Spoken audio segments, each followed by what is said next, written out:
చిరంజీవి గారిని ఎందుకు అంటే ఎక్కడ గుర్తు పెట్టుకోవాలంటే అంటే నాకు మా అన్నయ్య అంటే ఎందుకు గౌరవం,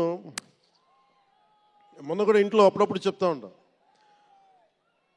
ఆయన ఒక మొగల్తూరు నుంచి వచ్చిన వ్యక్తి, ఎవరు ఆధారం లేరు.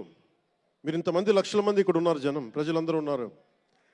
మనకి ఎవరో ఒకళ్ళు ఉండాలి అని అనుకోకర్లా, మీకు మీరే ధైర్యం.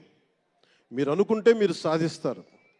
గుండె లోతుల్లో నుంచి నేను సంకల్ప బలం ఉండి దానికి తగ్గ పట్టుదల కార్యదక్షత ఉంటే మెగాస్టార్ చిరంజీవి గారిలాగా ఎలా సాధించగలరో ప్రతి ఒక్కరూ మీరు కోరుకున్న దాంట్లో సాధించగలరు.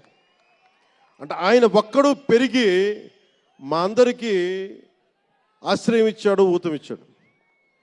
ఆయన ఊతం వల్లే నేను ఈ రోజున మీ అందరికీ కూర్చొని మారుమూల ప్రాంతాల్లో భయపడడానికి, అందరూ భయపడే రోడ్లకి వెళ్ళగలుగుతున్నాను, రోడ్లు వేయడానికి అంటే ఆ మూలాలు చిరంజీవి గారు మాకు నేర్పించింది. అంటే ఇది ఎందుకు చెప్తున్నానంటే, నేను చిరంజీవి గారిని ఎంత కష్టపడేవారు ఆయన కష్టపడి బయటికి వచ్చి ఇంటికి వస్తే నేను అర్ధరాత్రి పూట వెయిట్ చేసేవాడిని అక్కడ సోఫాలో పడుకున్నాను హాల్లో. మా అన్నయ్య గారు ఎప్పుడు వస్తారు, ఆయన ఎంత కష్టపడేవారంటే కనీసం వచ్చి షూలు ఇప్పుకోవడానికి అసలు శక్తి ఉండేది కాదు.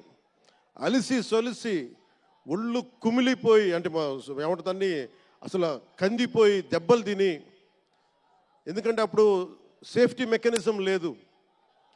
మన గుండా షూటింగ్ టైంలో మన ఏదో అనకాపల్లి వెళ్తుంటే ఇక్కడే చిరంజీవి గారు చేశారు ఎవరు ఆయన సన్నిహితులు చెప్తా ఉంటే, ఆ పడిపోయి ట్రైన్ కింద యాక్సిడెంట్లో కాలు ఫ్రాక్చర్ అయ్యి అలాంటి ఒక సేఫ్టీ లేని పరిస్థితులు ఆయన చేస్తూ ఇంటికి వచ్చేటప్పటికి మాకు చేయగలిగేది ఏంటంటే మాకు గిల్టీగా ఉండేది.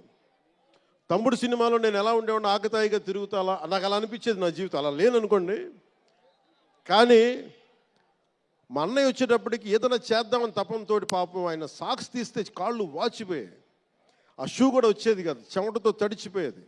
ఆయన షూలు తీసి ఆయన పాదాలు తుడిచి అది చేస్తే మాకు ఒక చిన్నపాటి ఉపశాంతి మాకు లభించేది. ఎందుకంటే ఇంత కష్టపడుతున్నాడు ఇంతమంది కోసం అనేది. అంటే అలాంటి కష్టాన్ని చూసి పెరిగాడు రామ్ చరణ్.